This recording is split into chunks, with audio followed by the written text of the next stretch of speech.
with a Fox News alert. 30 Americans now confirmed dead and another 13 unaccounted for after Hamas unleashed its reign of terror in Israel last week. Meantime, politics is getting more clouded than normal in the fog of war. In a now deleted post, squad member Ilhan Omar reposted a photo of dead children that was not from the Israel-Hamas war. It wasn't even from Gaza. It was taken after a 2013 chemical weapons attack in Syria.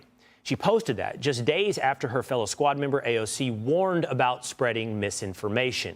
She cautioned people to, quote, take a moment to pause and check for veracity and for confirmation from multiple sources. Well, here's something that is very real and confirmed.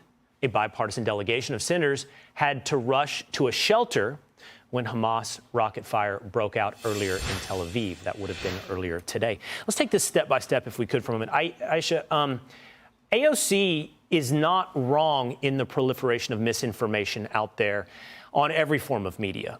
And it's said that the first thing that dies in war is the truth.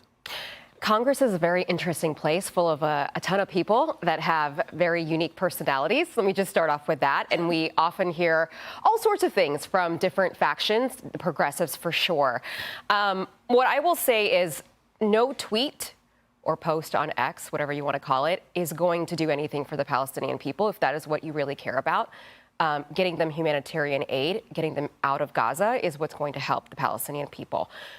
Republicans may be divided about who the heck they're going to pick for speaker, but they are united on one thing, and that's Israel. This is a huge problem for Democrats, is that they're divided about this. And there's been a lot of backlash over things that Ilhan Omar, Rashida Tlaib have said, and so on and so forth. But let me just pull out a couple of different points from this new poll from PBS and NPR, a Marist poll. It shows that 2/3 of Americans, 65%, say the U.S. should publicly support Israel. That is Democrats, Republicans, and independents.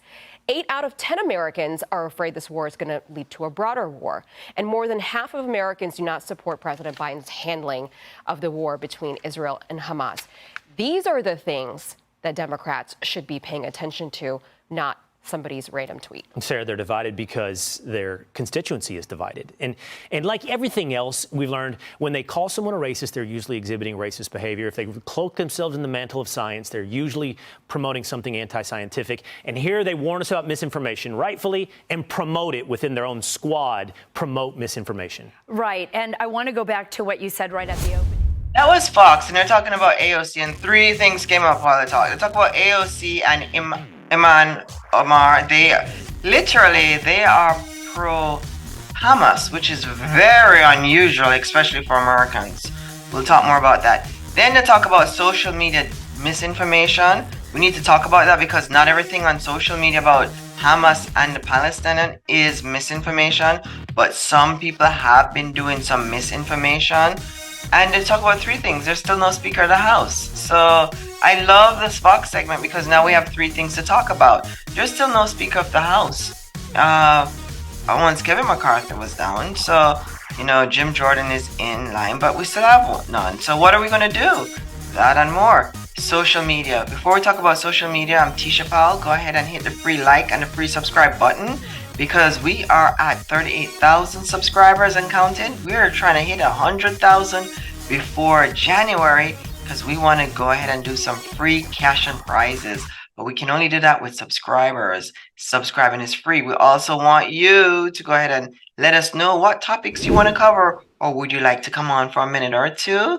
We want our subscribers to be part of the show. So let me know what free gifts, giveaways you want to get from the show. Subscribe for free, and then DM us or just send some comments. We'll respond. I read all the comments, and I respond to almost all the comments. So go ahead. I respond to subscriber comments. We love to interact with you, and check out the products from Sephora today. They are gorgeous. They are nice. They are lovely. They are spectacular.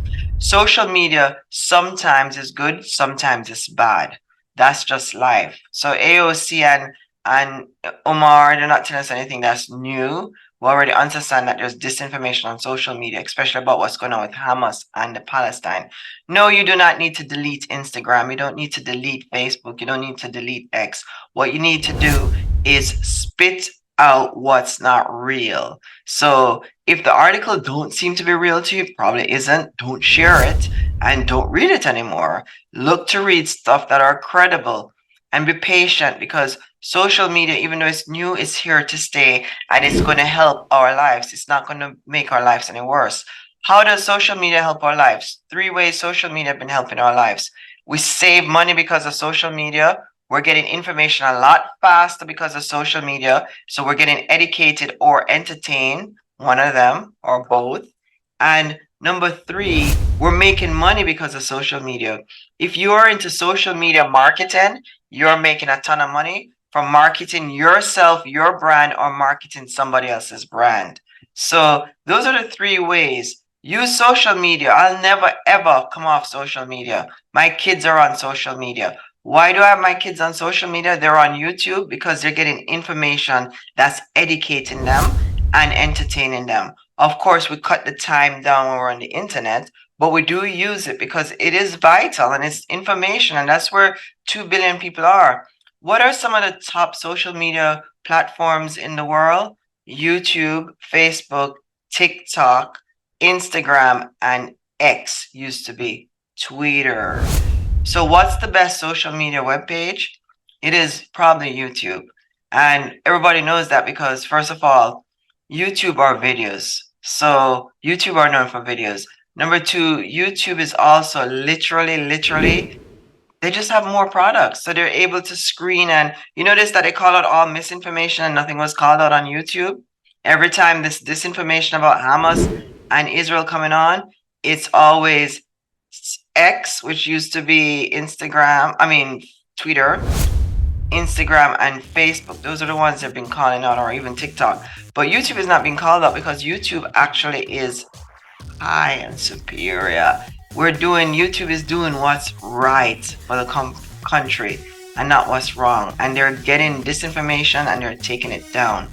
And I hope other people, other social media platforms will be doing the same. But in the meantime, what you can do as a human being is protect and preserve yourself from the disinformation. And one of the things you do to not get any disinformation is watch what you read, spit out and chew.